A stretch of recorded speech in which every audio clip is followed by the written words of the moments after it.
వాయుముసుగుతో కప్పబడి ఉన్న వేర్న్లోయలో ఎప్పుడూ సూర్యుడు పూర్తిగా ఉదయించదు. నక్షత్రాలు కళ్ళు ముడిపెట్టకుండా చూస్తున్నట్లుగా అనిపించేవి. అక్కడ గ్రామం ఒక కూలిపోతున్న రాయిపై మొక్కలాగా జీవంతో అంటుకున్నది. నేల నుంచి వచ్చే తడి వాసనతో పాటు మరొక పాతదైన చీకటిలో ఆకలిని గురించి చర్చించే వాసన గాలిలో కమ్ముకుని ఉండేది. ప్రతి సాయంత్రం గ్రామస్తులు తలుపులు మూసేవారు, పొయ్యిలను వెలిగించేవారు, పాత దేవుళ్లను ప్రార్థించేవారు. కాని ఆ ప్రార్థనలు రాత్రిపూట వచ్చే వాటిని ఆపలేవు. వాళ్లను షేడ్లు అని పిలిచేవారు.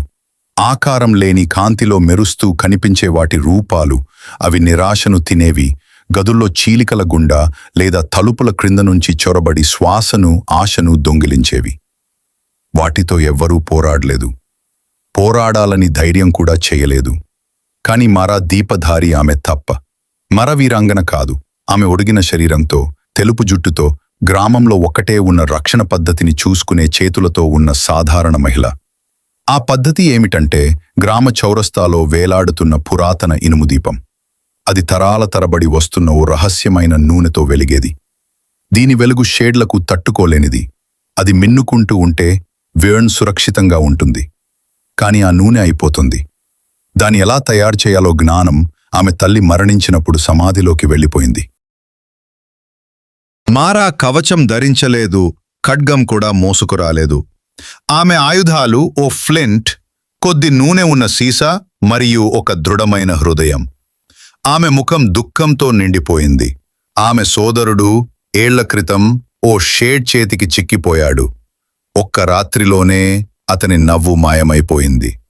ఆ రోజునే ఆమె ప్రతిజ్ఞ చేసింది, ఇక ఎవరూ కాదు, తన పర్యవేక్షణలో అయితే అసలు కాదు. ఒక సాయంత్రం ముసురు కమ్ముకున్నప్పుడు టారెన్ అనే కొడుకు మారా ఇంటి తలుపు తట్టాడు. అతని కళ్ళు విపరీతంగా పెద్దవయ్యాయి. స్వరం వణుకుతోంది. నా అక్క లైలా. ఆమె తేడాగా ఉంది. ఆమె పాడుతోంది, కాని అది ఆమె స్వరం కాదు.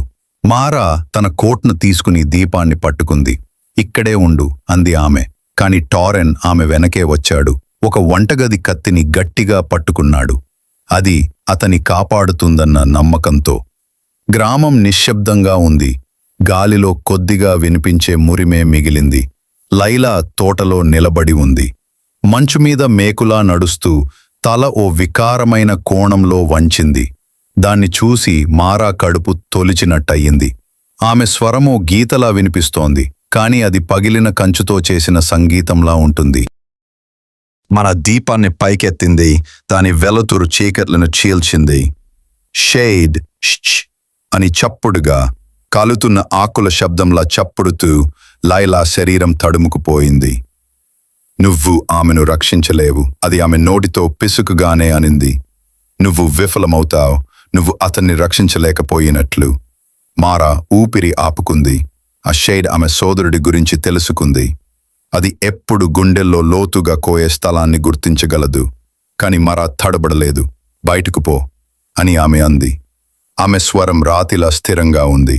ఆమె ముందుకు అడుగుపెట్టింది. దీపం వెలుతురు షేడ్ను వెనక్కి నెట్టింది. లైలా అరవడం మొదలుపెట్టింది.